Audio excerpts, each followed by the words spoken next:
6 ದಶಕಗಳಿಂದ ರಾಜಕಾರಣದಲ್ಲಿ ಪ್ರಭುತ್ವವಾಗಿ ಮಾನ್ಯ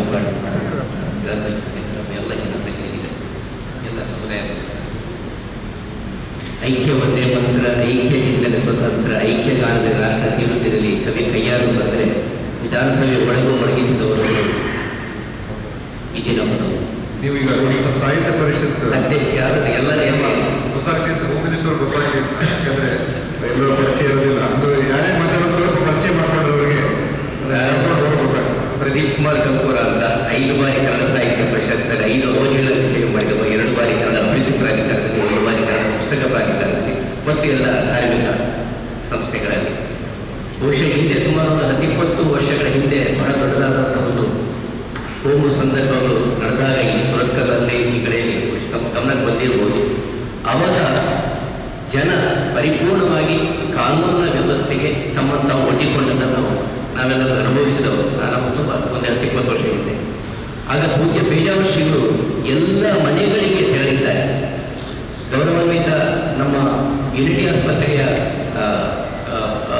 ಯಣಪ್ಪಯ್ಯ ಸಂಸ್ಥೆಯ ಬಂಧುಗಳು, ಇಲ್ಲಿಯ ಬಿಷಪ್ ಬಂಧುಗಳು, ನಾವೆಲ್ಲ ಸೇರಿ ಸರ್ಕಿಟ್ ಹೌಸ್ನಲ್ಲಿ ದೊಡ್ಡದಾದಂಥ ಸಭೆಯನ್ನು ಮಾಡಿದ್ದೇವೆ. ಅಂದರೆ ಜನರಲ್ಲಿ ಆತಂಕಗಳಿಲ್ಲ, ವಿಕೃತಗಳು ಆದದ್ದು ಹೌದು. ಆದರೆ ವಿಕೃತಗಳು ಆದಾಗ ನಾವು ಬಯಸುವಂಥದ್ದು ಕಾನೂನು ಪ್ರಕಾರವೇ. ಯಾವುದೇ ಈಗ ನನ್ನ ಮನೆಯ ನನ್ನ ಮಗನೇ ನಾಳೆ ಏನಾದರೂ ವಿಕೃತ ಮಾಡಿದ್ರು ಆತ ಅಪರಾಧಿಯೇ. ಅಪರಾಧಿ ಸ್ಥಾನದಲ್ಲಿ ಇರುವಾಗಲೇ ಎಲ್ಲರ ಧ್ವನಿ ಹಾಗೆ ಮತ್ತು ನೋಡಿದಾಗ ಈ ಸಮಸ್ಯೆಗಳಿಗೆ ಪರಿಹಾರ ಆಗುವುದಿಲ್ಲ.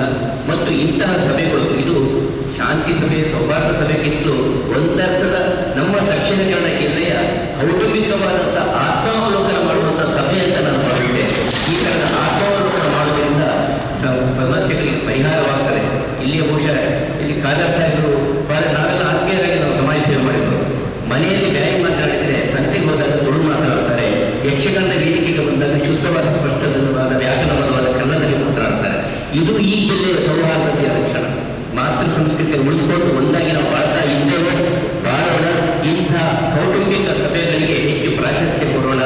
ಒಂದೇ ಒಂದು ವಿನಂತಿ, ಘಟನೆಗಳು ಆದಾಗ ಏಕಾಏಕಿ ಅಧಿಕಾರಿಗಳ ವರ್ಗಾವಣೆ ಅಥವಾ ಅದು ಒಂದರ್ಥದ ವಿಶ್ವಾಸವನ್ನು ಜನರು ಕಳೆದುಕೊಳ್ತಾರೆ, ಅಧಿಕಾರಿಗಳು ಪಡ್ಕೊಳ್ತಾರೆ. ಹಾಗಾಗದಿರಲಿ. ಅವರನ್ನೇ ಇಟ್ಟುಕೊಂಡು ನಾವೆಲ್ಲರೂ ಒಂದಾಗಿ ಹಿರಿಯರು ಬಂಧುಗಳೆಲ್ಲ ಸೇರಿಕೊಂಡು ಇದಕ್ಕೆ ಪರಿಹಾರವನ್ನು ಕಂಡುಕೊಳ್ಬೇಕಾಗ್ತದೆ ಅಂತ ಹೇಳ್ತಾ ಈ ಸಭೆ ನಮಗೆ ಒಂದರ್ಥದ ಸಂತೋಷವನ್ನು ತಂದಿದೆ. 1 ಗಂಟೆ ತಡವಾದರೂ ನಾವು ಪರಸ್ಪರ ಇಲ್ಲಿಯೇ ಒಂದು ಪರಸ್ಪರ ಮಾತಾಡಿಕೊಂಡು ಸಭೆಯನ್ನು ನಿರ್ವಹಿಸಿದ್ದೇವೆ ಅಂತ ಹೇಳ್ತಾ ವಿರಮಿಸ್ತಾ ಇದೆ. ಮೊಹಮ್ಮದ್ ಕುನ್ನಿ ಅವರು, ಶಾಂತಿ ಪ್ರಕಾಶ್